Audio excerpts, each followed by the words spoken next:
San Rafael de la Sierra, un village oublié au cœur des montagnes de Sonora. Par un froid matin d'hiver de 1878, Elena Morales marchait dans les rues pavées.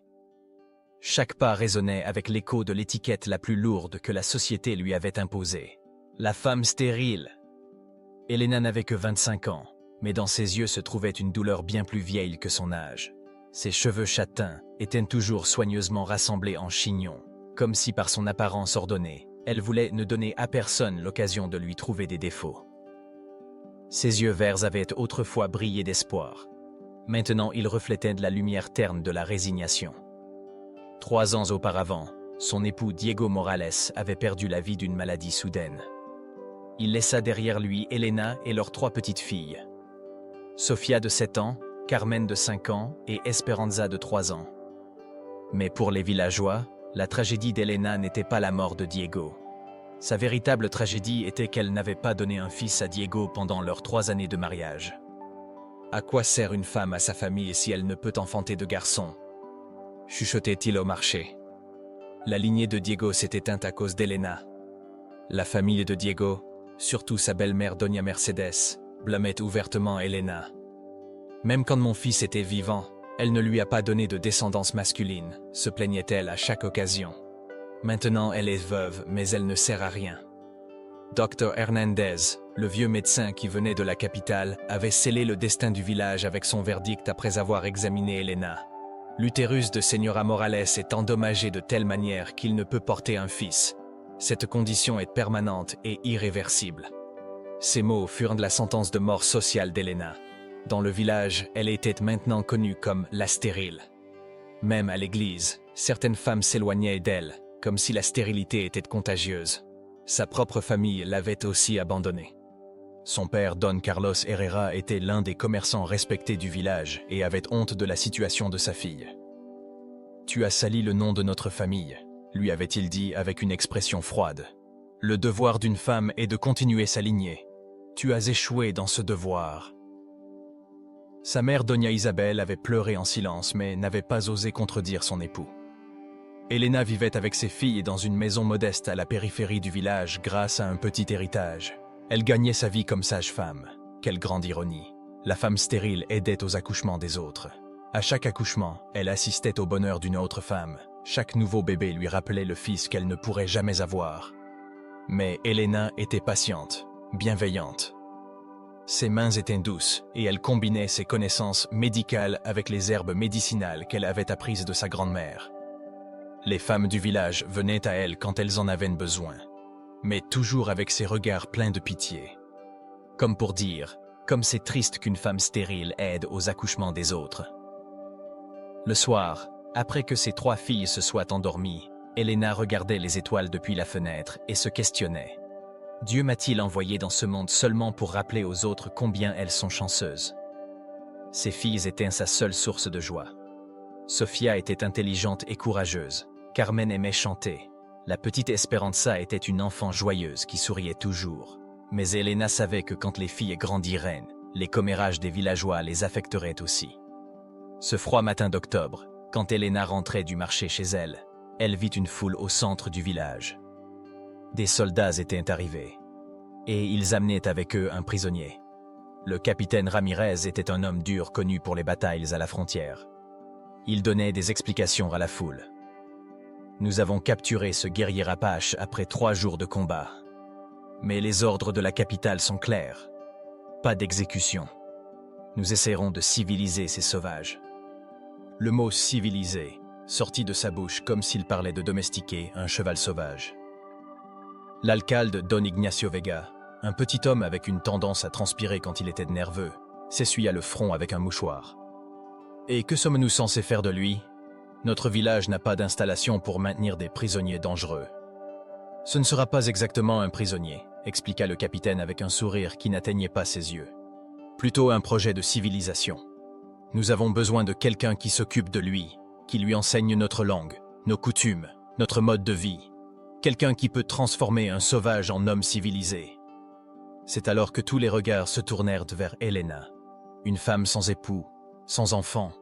Il voulait dire sans garçon, sans famille pour la protéger. Dans les calculs froids des hommes du village, elle était la candidate parfaite pour un travail que personne d'autre ne voudrait. Elena Morales pourrait le faire, suggéra Miguel, le frère de son défunt époux, avec un sourire cruel. Elle n'a plus d'autres responsabilités. Elle a du temps libre. Les petits rires étouffés de quelques femmes furent comme des gifles invisibles. L'alcalde hocha la tête comme s'il venait de résoudre un problème complexe. Excellente idée. Elena est une femme éduquée. Elle connaît la médecine. De plus, si quelque chose tourne mal, nous ne mettrons pas en danger une famille importante du village. Elena sentit que le monde vacillait.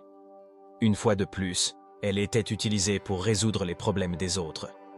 Assignée à une tâche que personne ne voulait, parce que sa vie était considérée comme moins précieuse que celle de n'importe quelle femme mariée avec des enfants. Mais quand elle vit les sourires satisfaits de Miguel et des autres hommes du village, quelque chose s'alluma en elle.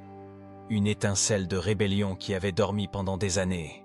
« J'accepte », déclara-t-elle d'une voix claire qui surprit tous les présents, y compris elle-même. « Je m'occuperai du prisonnier Apache. » Elle ne savait pas qu'avec ces mots, elle venait de sceller un destin qui l'amènerait vers le bonheur le plus inattendu de sa vie. Cette nuit-là, tandis qu'Elena préparait sa petite maison pour recevoir un hôte que personne n'avait vu, mais que tous craignaient, elle ne pouvait imaginer qu'elle était sur le point de rencontrer l'homme qui non seulement changerait sa vie, mais réveillerait dans son corps la capacité de créer la vie que tous avaient cru perdue à jamais. Le matin suivant se leva avec un ciel plombé qui semblait présager l'orage. Mais rien n'avait préparé Elena à la tempête émotionnelle qui était sur le point de se déchaîner dans sa vie. Les soldats arrivèrent tôt, avant que le village ne se réveille complètement. Le son des chaînes résonnant contre les pierres était comme des lamentations métalliques. Le prisonnier Apache marchait entre eux avec une dignité qui contrastait brutalement avec sa condition de captif.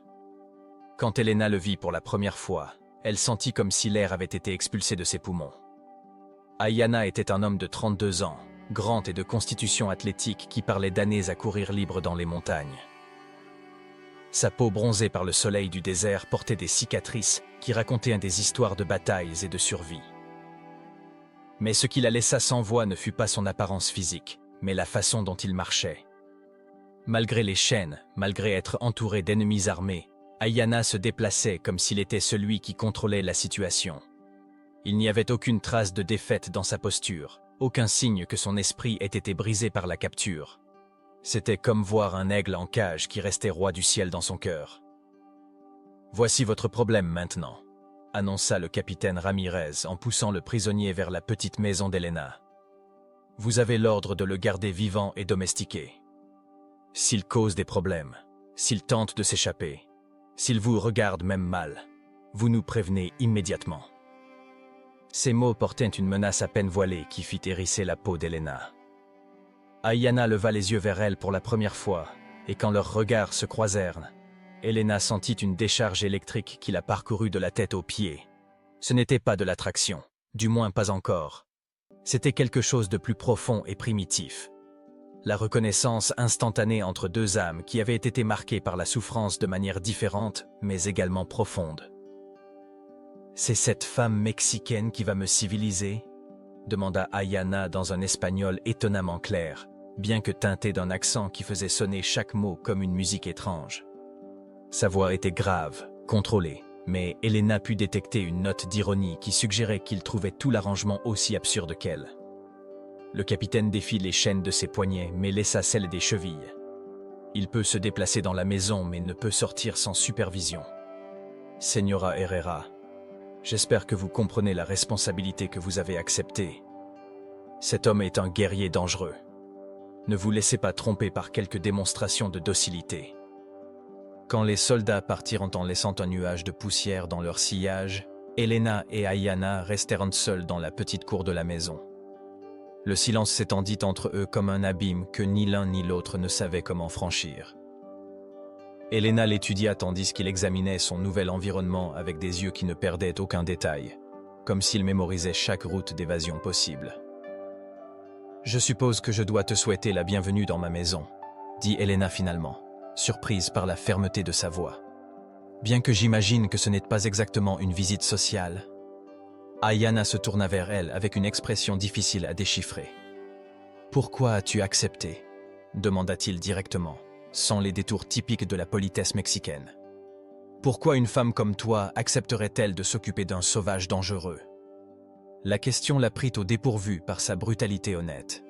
Pendant un moment, elle considéra lui donner une réponse diplomatique, mais quelque chose dans ses yeux sombres lui dit que cet homme verrait à travers n'importe quel mensonge, comme s'il était du cristal transparent. « Parce que je n'avais rien d'autre à perdre », répondit-elle avec une égale honnêteté. « Dans ce village, je suis déjà une paria, une femme ratée qui n'a pas pu accomplir son unique but dans la vie. M'occuper de toi ne peut ruiner une réputation qui est déjà détruite. » Ayana inclina légèrement la tête, l'étudiant avec une nouvelle attention. « Et quel était ce but que tu n'as pas pu accomplir? »« Avoir des enfants, » répondit Elena sans détourner le regard. « Il s'avère que je suis stérile, inutile comme épouse, abandonnée par ma famille, tolérée par le village seulement parce que je sais aider d'autres femmes à donner naissance à ce que je ne pourrai jamais avoir. » Pour la première fois depuis son arrivée, quelque chose changea dans l'expression d'Ayana. La dureté dans ses yeux s'adoucit légèrement, remplacée par quelque chose qui aurait pu être de la compréhension. Les médecins blancs savent très peu sur les mystères du corps d'une femme, commenta-t-il après un long silence. Dans ma tribu, les guérisseuses diraient que ta médecine dort, qu'elle n'est pas morte. Mais les Mexicains préfèrent déclarer à jamais brisés, les esprits qui attendent simplement le bon moment pour s'éveiller. Ces mots furent comme des graines plantées en terre sèche. Elena sentit quelque chose remuer dans sa poitrine, une émotion qu'elle n'avait pas ressentie depuis des années. L'espoir. Mais immédiatement, elle se réprimanda d'avoir permis aux mots d'un prisonnier désespéré d'affecter l'acceptation douloureuse qu'il lui avait tant coûté d'atteindre. « Ce sont de belles paroles, » dit-elle avec un sourire triste. « Mais les faits sont les faits. 5 ans de mariage, et jamais une seule fois. Les faits sont que tu as passé 5 ans avec un homme qui ne savait pas éveiller la vie en toi. » L'interrompit Ayana avec une intensité qui la fit trembler. « Cela ne signifie pas que la vie n'est pas là, en attente. » Ayana avait des blessures de la capture qui nécessitaient des soins médicaux. Une profonde coupure à l'épaule gauche s'était infectée pendant le voyage, et il avait des bleus qui suggéraient que la capture avait été tout sauf pacifique. Quand Elena offrit de le soigner, il la regarda avec méfiance. « Pourquoi veux-tu guérir quelqu'un que ton peuple considère comme un ennemi ?» demanda-t-il tandis qu'elle préparait de l'eau chaude et des bandages propres. « Parce que la souffrance est la souffrance, peu importe qui l'éprouve, » répondit-elle sans réfléchir. « Et aider à guérir est la seule chose que je sache bien faire. » Ayana resta immobile tandis qu'elle nettoyait soigneusement la blessure infectée. Ses mains étaient douces mais sûres, et elle travaillait avec une concentration qui parlait d'années d'expérience. Quand elle appliqua une pommade qu'elle avait faite avec des herbes locales, il fit une observation qui la surprit. « Ce mélange est bon, mais il manque l'écorce de saule blanc pour la douleur et la racine de consaude pour accélérer la guérison, » commenta-t-il en observant son travail. « Où as-tu appris la médecine par les plantes ?» Elena leva les yeux, surprise. « Ma grand-mère m'a enseigné quelques remèdes de base, mais j'ai appris la plupart dans les livres. Comment connais-tu les herbes médicinales ?» Pour la première fois, quelque chose ressemblant à un sourire traversa le visage d'Ayana. « Dans ma tribu, les guerriers apprennent à guérir autant qu'à combattre. Un homme qui peut sauver des vies est aussi précieux qu'un qui peut en prendre. Ta grand-mère était sage de t'enseigner, bien que les livres des Blancs ne racontent que la moitié de l'histoire. » Durant les jours suivants, tandis qu'Elena soignait ses blessures, Ayana commença à partager des connaissances sur les plantes médicinales qui n'apparaissaient dans aucun de ses livres. Il lui parla de comment l'armoise pouvait calmer les douleurs de femme, comment le thé de feuilles de framboisier fortifiait l'utérus, comment certaines combinaisons d'herbes pouvaient éveiller des forces endormies dans le corps féminin. « Pourquoi me racontes-tu cela ?» demanda Elena un après-midi tandis qu'ils préparaient ensemble une teinture selon ses instructions. « Tu pourrais garder tes secrets pour toi. » Ayana arrêta son travail, la regardant avec une intensité qui la fit se sentir exposée. « Parce que je vois en toi la même chose que je vois dans la terre après une longue sécheresse, » dit-il lentement. « Tout ce dont tu as besoin pour fleurir est là, attendant juste la bonne pluie. » Les mots tombèrent entre eux comme des étincelles dans l'herbe sèche. Elena sentit quelque chose s'éveiller en elle, quelque chose qui avait dormi si longtemps qu'elle avait oublié qu'il existait. ce n'était pas seulement de l'attraction physique, bien que cela soit aussi présent. C'était de la reconnaissance que cet homme la voyait d'une manière que personne d'autre n'avait jamais fait. Comme une femme complète avec un potentiel non réalisé, non comme une femme brisée sans possibilité de réparation. Les semaines qui suivirent apportèrent des changements subtils mais profonds, tant à la petite maison qu'au cœur de ses habitants. Chaque matin, Elena se réveillait avec une sensation qu'elle avait complètement oubliée. L'attente. Pour la première fois en années, elle avait quelque chose à espérer au-delà des accouchements occasionnels et de la solitude de ses nuits.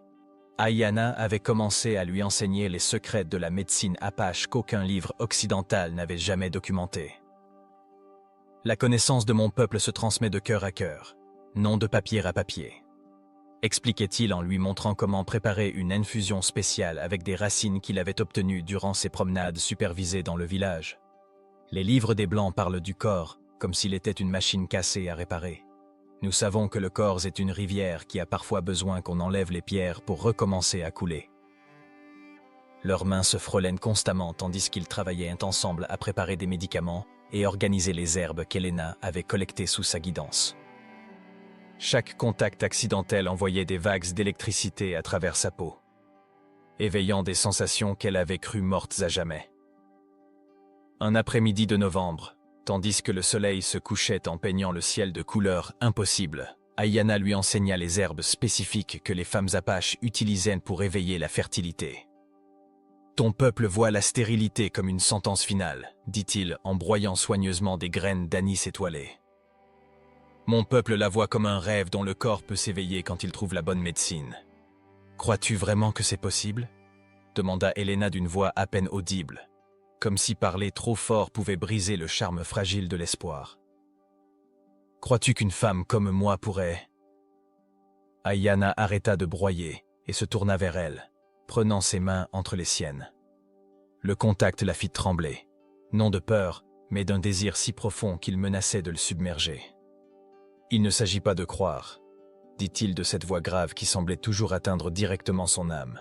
« Il s'agit d'éveiller ce qui a toujours été là, mais les herbes ne sont qu'une partie de la médecine. La partie la plus importante est l'amour véritable, celui qui connecte deux esprits si profondément qu'ils peuvent créer une nouvelle vie ensemble. » Ces mots se restèrent en suspendus dans l'air entre eux comme des promesses non prononcées. Elena sentit des larmes lui brûler les yeux, mais pour la première fois en années, ce n'étaient pas des larmes de tristesse. C'étaient des larmes d'espoir si intenses que cela faisait physiquement mal. « Ayanna » murmura-t-elle, mais il posa doucement un doigt sur ses lèvres. « Chut !» chuchota-t-il en s'approchant jusqu'à ce qu'elle puisse sentir son souffle chaud contre sa joue. Certains sentiments sont trop sacrés pour les mots. Le premier baiser arriva comme la pluie après une sécheresse éternelle. Doux au début, presque révérencieux, comme s'il comprenait qu'il touchait quelque chose qui avait été brisé si longtemps que toute pression supplémentaire pourrait le réduire en miettes. Mais quand Elena répondit, se livrant au moment avec une passion qu'elle ne savait pas posséder encore, le baiser s'approfondit jusqu'à devenir une déclaration silencieuse d'amour et de promesse. Les jours suivants furent une danse délicate entre la discrétion nécessaire et l'amour grandissant qui menaçait de les consumer. Pendant la journée, ils maintenaient les apparences quand il y avait des visiteurs ou quand ils sortaient au village pour acheter des provisions. Mais le soir, quand ils étaient seuls dans la maison, ils se permettaient des moments d'intimité qui allaient bien au-delà du physique. Ayanna lui racontait des histoires de sa tribu, de la liberté de courir sans limite dans les montagnes, de cérémonies sous les étoiles où les esprits parlaient directement au cœur de son peuple. Elena partageait ses propres rêves brisés, ses années à se sentir invisible, la solitude qui avait rongé son âme jusqu'à presque la détruire. « Dans ma tribu, il y a une cérémonie pour les femmes qui ont perdu leur connexion avec la terre-mère, » lui confia-t-il une nuit tandis qu'il contemplait les étoiles depuis la petite cour. « On l'appelle l'éveil de la lune. Les guérisseuses préparent des médecines spéciales, et la femme passe 3 nuits en jeûne et prière demandant que sa fertilité revienne. Mais la partie la plus importante se passe quand elle trouve l'homme dont l'esprit peut éveiller le sien. » Elena se blottit plus près de lui, sentant la chaleur de son corps comme une promesse de nouvelle vie. « Crois-tu que cela fonctionnerait pour quelqu'un comme moi, pour une femme mexicaine ? » « L'amour et la médecine ne connaissent pas de frontières, » répondit-il en embrassant le sommet de sa tête. « La terre-mère ne voit aucune différence entre une femme apache et une mexicaine, quand toutes deux ont besoin de guérison. Mais leur bonheur secret ne pouvait rester caché pour toujours. Les rumeurs commencèrent comme des chuchotements, à peine audibles au marché, des regards suspects quand ils sortaient ensemble chercher des herbes médicinales, des commentaires voilés sur le temps qu'ils passaient seuls. La transformation physique d'Elena était impossible à ignorer. Sa peau brillait d'une nouvelle vitalité, ses yeux avaient retrouvé une lumière qui avait été absente pendant des années, et elle marchait avec une grâce qui parlait d'une femme qui avait redécouvert sa propre beauté. Un après-midi de décembre, quand l'air froid annonçait l'arrivée de l'hiver, Miguel apparut à la porte d'Elena accompagné de 2 hommes du village. Son visage montrait une fureur à peine contenue qui fit se contracter l'estomac d'Elena de peur. « Elena, dit-il d'une voix dangereusement contrôlée, nous sommes venus vérifier que tu remplis convenablement tes responsabilités envers le prisonnier. Des rumeurs inquiétantes sont parvenues à nos oreilles. » Ayanna apparut de l'arrière de la maison portant un fagot de bois. Sa présence tendit immédiatement l'atmosphère comme 2 prédateurs s'évaluant mutuellement. « Quel genre de rumeurs ?»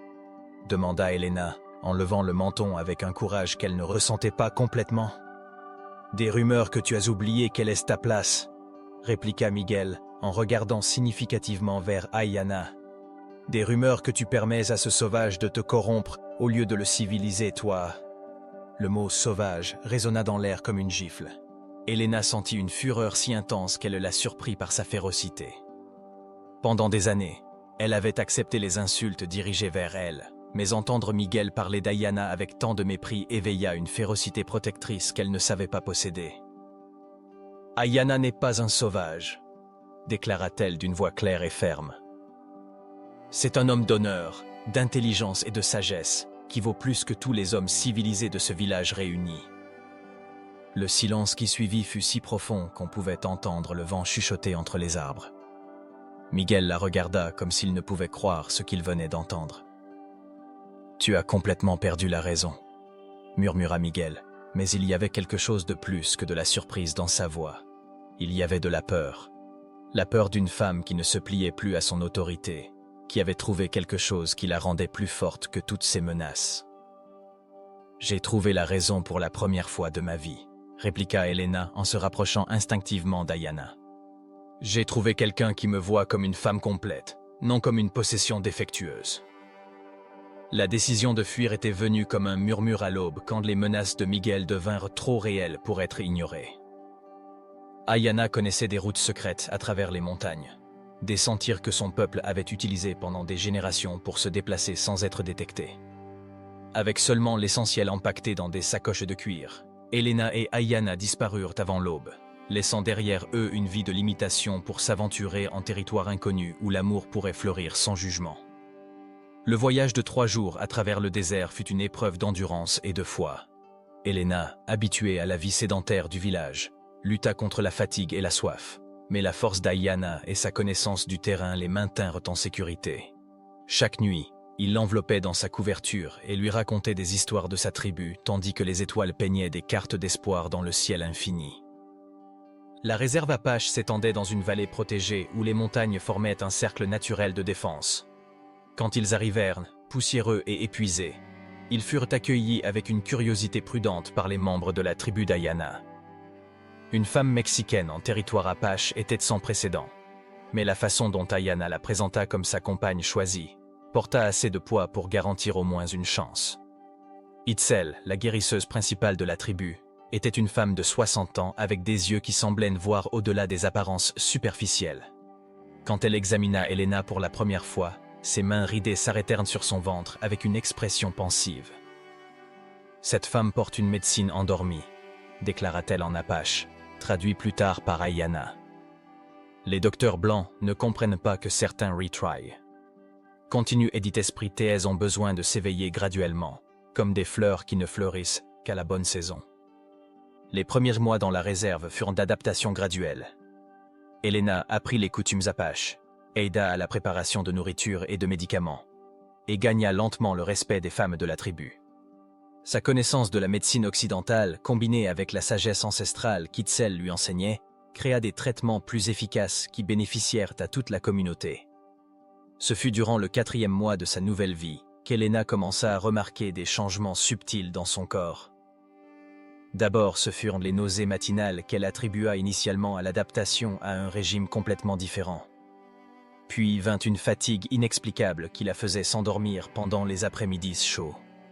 Mais quand ses seins commencèrent à faire mal et que son cycle mensuel se retarda, une possibilité impensable commença à prendre forme dans son esprit. « Ce n'est pas possible », murmura-t-elle un matin en s'examinant devant le petit miroir de métal poli dans son tipi. Le docteur Ramirez a dit que c'était impossible. Ayanna la trouva assise près de la rivière qui coulait près du campement, des larmes coulant silencieusement sur ses joues. Sans dire un mot, il s'assit à côté d'elle et attendit. Après des années de douleur, Elena avait appris à faire confiance à la patience de cet homme extraordinaire. « Je crois que je suis enceinte », chuchota-t-elle finalement, comme si le dire à haute voix pouvait faire disparaître la possibilité comme de la fumée. « Mais je ne comprends pas comment c'est possible. Tous les médecins, toutes ces années d'essais. » Ayanna prit ses mains tremblantes entre les siennes. « La médecine de mon peuple enseigne que l'amour véritable peut éveiller des forces qui ont dormi pendant des années. Ton corps n'était pas cassé, Elena. Il attendait seulement le bonhomme pour créer une nouvelle vie. » Itzel confirma ce qu'ils espéraient et craignaient de croire. Après un examen attentif qui incluait des herbes spéciales pour lire les signes du corps, l'ancienne guérisseuse sourit avec une satisfaction profonde. « La graine a trouvé une terre fertile », annonça-t-elle à la tribu rassemblée cette nuit-là autour du feu cérémoniel. « La femme mexicaine portera dans son ventre un enfant qui sera un pont entre deux mondes. » La grossesse progressa avec une facilité qui surprit tout le monde. Elena, qui avait craint des complications à cause de son âge et de son historique médical, s'épanouit sous les soins combinés d'Itzel et d'Ayanna. Les herbes apaches fortifièrent son corps, tandis que l'amour inconditionnel de sa nouvelle famille nourrit son esprit. Quand vint le moment de l'accouchement pendant un orage de printemps qui semblait annoncer la renaissance, Elena donna naissance à un garçon en bonne santé dont le premier cri résonna dans toute la vallée comme une proclamation de victoire. Ayanna pleura ouvertement quand il tint son fils pour la première fois, voyant dans ses petites traites un mélange parfait des deux mondes. « Il s'appellera Nahuel », déclara-t-il en utilisant un nom apache qui signifiait « guerrier fort ». Il portera la médecine de sa mère et la force de son père. Mais les miracles n'étaient pas terminés. 18 mois plus tard, Elena donna naissance à des jumeaux, une fille qu'ils appelèrent Ayanna en l'honneur de son père, et un autre garçon qui reçut le nom d'Esteban. La tribu entière célébra ces naissances comme des signes d'abondance et de bénédiction divine. Le 4e enfant arriva quand Elena avait 33 ans, 5 ans après avoir été déclarée stérile à jamais. Naolin, dont le nom signifiait « Dieu du soleil », compléta une famille qui défiait toutes les prédictions médicales et sociales de son époque. « 4 enfants », murmura Elena un après-midi en observant ses petits jouets près de la rivière avec Ayanna assis à côté d'elle. 4 miracles qui n'auraient jamais dû exister selon les docteurs de mon village. Les docteurs ne voient qu'avec des yeux limités, répondit Ayanna en l'attirant contre sa poitrine. Ils ne peuvent voir ce que les esprits voient, que certaines femmes ont besoin de trouver leur véritable partenaire avant que leur médecine puisse s'éveiller complètement.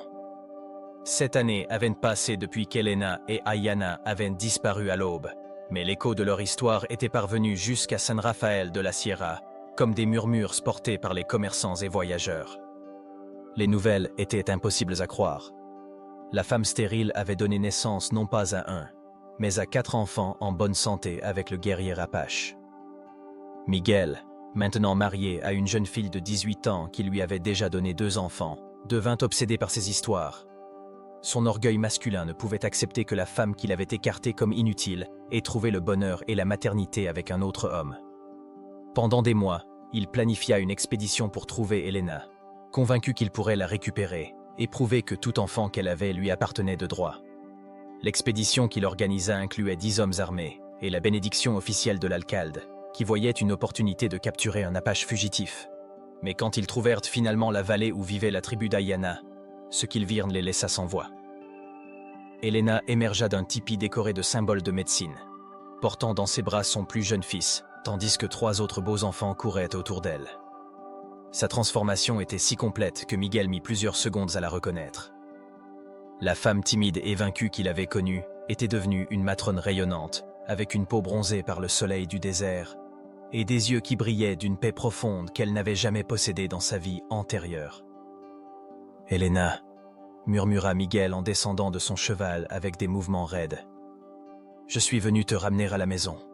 Ces enfants ont besoin de grandir dans la civilisation, pas comme des sauvages. » Le rire qui s'échappa des lèvres d'Elena fut de la musique pure, sans trace d'amertume ou de peur. « Miguel, voici ma maison. Ces enfants grandissent avec amour, sagesse et liberté. Que pourrais-je désirer de plus pour eux ?» Ayana apparut à côté d'elle, plus le prisonnier enchaîné d'années auparavant, mais un homme libre sur son propre territoire. Sa présence irradiait une autorité tranquille qui fit instinctivement reculer plusieurs des hommes de Miguel. « Ton ex-épouse ne t'appartient plus », déclara Ayana d'une voix calme mais ferme. « Elle a choisi librement de rester avec moi, et j'ai choisi de l'aimer comme elle mérite d'être aimée. Nos enfants sont le fruit de cet amour véritable. » Miguel regarda les 4 enfants qui s'accrochaient aux jupes de leur mère, leurs beaux visages métissés et leurs yeux brillants de curiosité. La preuve de la fertilité d'Elena était devant lui, se moquant de toutes les années qu'il avait passées à la blâmer pour son incapacité à concevoir. « C'est impossible, » murmura-t-il, plus pour lui-même que pour les autres. « Les docteurs ont dit qu'elle était stérile. 5 ans avec moi et jamais. 5 ans avec un homme qui me voyait comme une possession cassée. » L'interrompit Elena avec une dignité sereine. « Mon corps n'était pas cassé, Miguel. Il attendait simplement l'amour véritable pour s'éveiller. » La délégation resta dans la vallée pendant 3 jours, assez de temps pour que Miguel observe la vie qu'Elena avait construite. Il la vit travailler avec Itzel préparant des médicaments qui guérissaient tous ceux qui en avaient besoin, qu'ils soient apaches ou mexicains. Il la vit enseigner à ses enfants avec une patience infinie, mélangeant les leçons des 2 cultures pour créer une éducation plus riche que tout ce qui était disponible à San Rafael de la Sierra. Mais ce qui l'impressionna le plus fut de voir la façon dont Ayana la traitait. Chaque geste, chaque regard, chaque mot montrait un respect et une adoration que Miguel n'avait jamais été capable de lui donner. Pour la première fois de sa vie, il vit ce que l'amour véritable signifiait vraiment. La dernière nuit, Elena s'approcha de Miguel tandis qu'il contemplait les étoiles en solitude. « Je te pardonne », dit-elle simplement, s'asseyant à une distance respectueuse.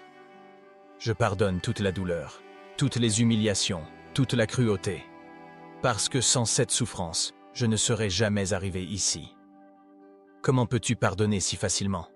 demanda-t-il, sa voix rauque d'émotion non exprimée. « Parce que le ressentiment est une prison qui ne blesse que celui qui le porte, » répondit-elle avec une sagesse gagnée à travers la douleur. « J'ai trouvé un bonheur si complet qu'il n'y a pas de place dans mon cœur pour l'amertume. » Quand l'expédition se prépara à retourner à San Rafael de la Sierra, Miguel s'approcha d'Elena une dernière fois. « Tes parents veulent connaître leurs petits-enfants, » dit-il avec difficulté. « Ils ont compris qu'ils ont commis une erreur terrible envers toi. » Elena hocha la tête avec grâce. « Un jour, quand les enfants seront plus grands, nous ferons ce voyage. Mais ce sera en tant que visiteurs, non en tant que suppliants. Voici notre maison maintenant. » Des années plus tard, quand les enfants d'Elena et d'Ayana avaient grandi et commencé leur propre famille, l'histoire de la femme stérile qui devint mère de 4 enfants s'était transformée en légende. Des voyageurs de villages lointains venaient de connaître la guérisseuse mexicaine qui avait trouvé une médecine tant pour le corps que pour l'âme parmi les Apaches. Dans les nuits silencieuses du désert, quand Elena et Ayana s'asseyaient ensemble contemplant les mêmes étoiles qui avaient été témoins de la naissance de leur amour, ils réfléchissaient sur le miracle de leur vie. Le châtiment qui avait été conçu pour l'humilier était devenu la plus grande bénédiction qu'elle ait jamais reçue. « Regrettes-tu parfois ?» lui demandait-il occasionnellement, bien qu'il connaisse déjà la réponse. « Jamais », répondait-elle à chaque fois, prenant sa main vieillie entre les siennes. « J'ai trouvé ma place dans le monde. J'ai trouvé mon but. J'ai trouvé l'amour véritable. Que pourrais-je demander de plus ?» Et au loin, l'écho du rire de leurs petits-enfants remplissait l'air du désert, preuve vivante que les miracles arrivent quand deux cœurs se rencontrent au moment exact que le destin a décidé pour eux. Et voici comment se termine l'histoire d'Elena Morales, la femme qui fut maudite comme stérile et devint mère de 4 enfants. Mais ce n'est pas seulement une histoire de miracle. C'est la preuve que l'amour véritable peut rendre possible l'impossible. Vous êtes-vous déjà demandé si le plus grand coup de votre vie était en réalité la porte qui vous mènerait à votre plus grand bonheur? Si la douleur que vous vivez maintenant est le commencement du miracle qui vous attend? L'histoire d'Elena nous montre que parfois la vie ne nous frappe pas pour nous briser, mais pour nous diriger vers notre véritable place. Parfois, ce que nous croyons perdu n'est simplement pas encore arrivé. Parfois, quand nous pensons que l'espoir est mort, c'est quand nous commençons vraiment à vivre. Comme Elena l'a trouvé sous les étoiles du désert, il existe aussi un endroit où votre miracle vous attend. Vous n'avez qu'à continuer à croire.